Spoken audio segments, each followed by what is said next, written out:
इंदिरा एकादशी आश्विन मास के कृष्ण पक्ष की एकादशी को इंदिरा एकादशी कहते हैं।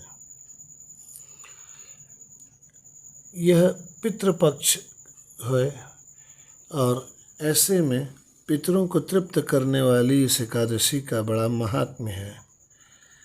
आइए इंदिरा एकादशी की कथा जो ब्रह्म वैवर्त पुराण में दी गई है उसको सुनते हैं। श्री गणेशाय नमः, श्री गुरुवे नमः, श्री सीता रामचंद्र जी की जय हो, नारायण हरि। युधिष्ठिर ने पूछा, मधुसूदन कृपा करके मुझे बताइए कि आश्विन के कृष्ण पक्ष में कौन सी एकादशी होती है।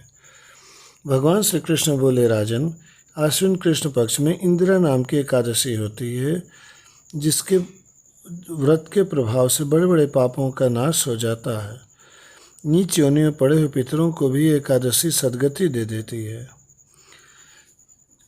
कृष्ण जी आगे बोलते हैं, राजन, पूर्व काल की बात है। सतयुग में इंद्रसेन नाम से विख्यात राजकुमार थे और जब वे राजा बने तो माहिष्मतिपुरी के राजा होकर धर्मपूर्वक प्रजा का पालन करने लगे।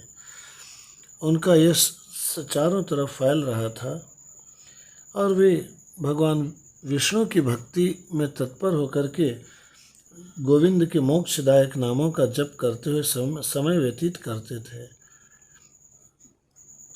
विधिपूर्वक अध्यात्म तत्व के चिंतन में संलग्न रहते थे। एक दिन राजा राजसभा में सुखपूर्वक बैठे हुए थे। इतने में ही देवर्षि नारद आकाश से उतरकर वहां आ पहुँचे। उन्हें देखकर राजा हाथ जोड़ के खड़े हो गए, विधिपूर्वक पूजन करके उन्हें आसन पर बैठाया और उसके बाद वे बोले कि हे मुनिश्रेष्ठ, आपकी कृपा से मेरी सर्वथा कुशल है। आज आपके दर्शन से मेरी संपूर्ण यज्ञ क्रियाएं सफल हो गईं। देवर्षि अपने आगमन का कारण बताकर मुझ पर कृपा कीजिए। नारद जी ने कहा, नृपश्रेष्ठ, सुनो, मेरी बात तुम्हें आश्चर्य में डालेगी। मैं ब्रह्मलोक से यमलोक में आया था। वहाँ एक श्रेष्ठ आसन पर बैठा और यमराज ने मेरी भक्तिपूर्वक पूजा की। उस समय यमराज की सभा में मैंने तुम्हारे पिता को भी देखा। वे व्रत भंग के दोष से वहाँ आए हुए थे। व्रत भंग क्या होता है? देखिए, प्रथम तो प्रयास कीजिए कि जीवन में कोई प्रतिज्ञा मत कीजिए। जीवन को सहज रूप में चलते रहने दीजिए। परंतु यदि कोई वचन दे ही दिया गया है तो उसे निभाइए, अन्यथा प्रकृति आपके विरुद्ध होती है और यह होता है व्रतभंग और व्रतभंग का दोष।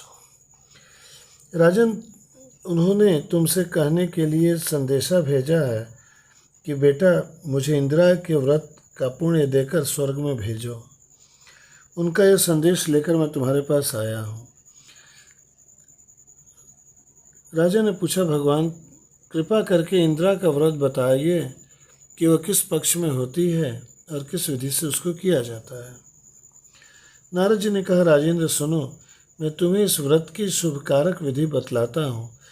आश्विन मास के कृष्ण पक्ष में दशमी के उत्तम दिन को श्रद्धा युक्त चित्त से प्रातः काल स्नान करें, फिर दोपहर में दोबारा स्नान करें और एकाग्रचित्त हो पितरों के प्रीति हेतु श्राद्ध करें। उसके बाद एक समय भोजन करें तथा रात्रि में भूमि पर सोए। यह बात जो मैंने बोला है ब्रह्म वैवर्त पुराण के अनुसार बोला है। गीता प्रेस की पुस्तक के अनुसार दशमी तिथि को श्राद्ध करने की कोई आवश्यकता नहीं है।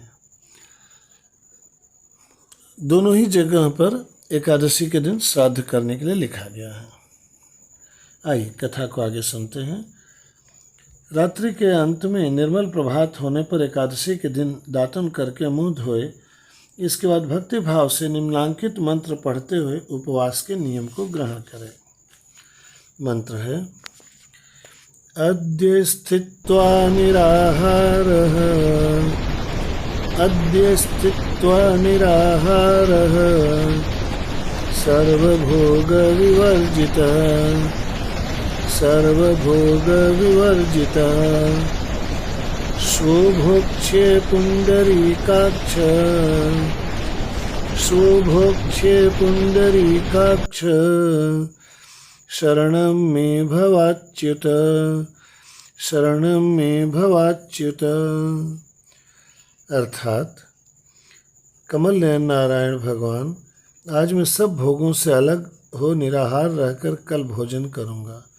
अच्युत, आप मुझे शरण दें।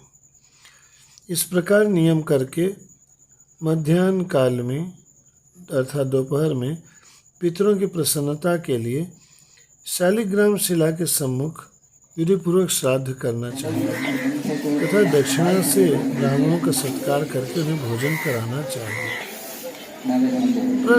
प्रश्न यह उठता है कि क्या एकादशी को जो व्रत रहने का नियम है तो ब्राह्मण को भोजन कराने के लिए क्यों लिखा गया है? सामान्य उत्तर ये दिया जा सकता है कि सभी लोग तो व्रत करते नहीं हैं, अतः यह पूछ करके उन्हीं ब्राह्मणों को आमंत्रित करो जो भोजन कर सकते हैं।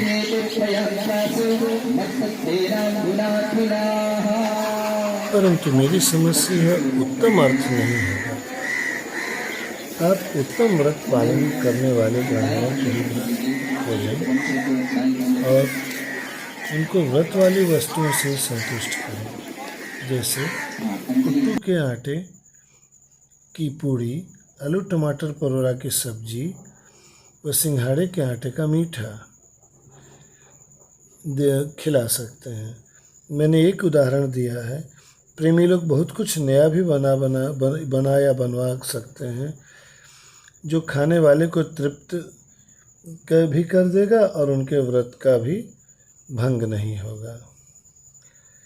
कथा पर आते हैं। पितरों को दिए हुए अन्नमय पिंड को सूंघ कर विद्वान पुरुष गाय को खिला दे, फिर धूप और गंध आदि से भगवान ऋषिकेश का पूजन करके रात्रि में उनके समीप जागरण करे। तत्पश्चात सवेरा होने पर द्वादशी के दिन पुनः भक्तिपूर्वक श्री हरि की पूजा करे।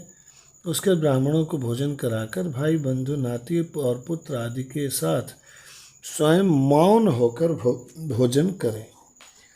राजन, इस विधि से आलस्य रहित होकर तुम इंदिरा का व्रत करो।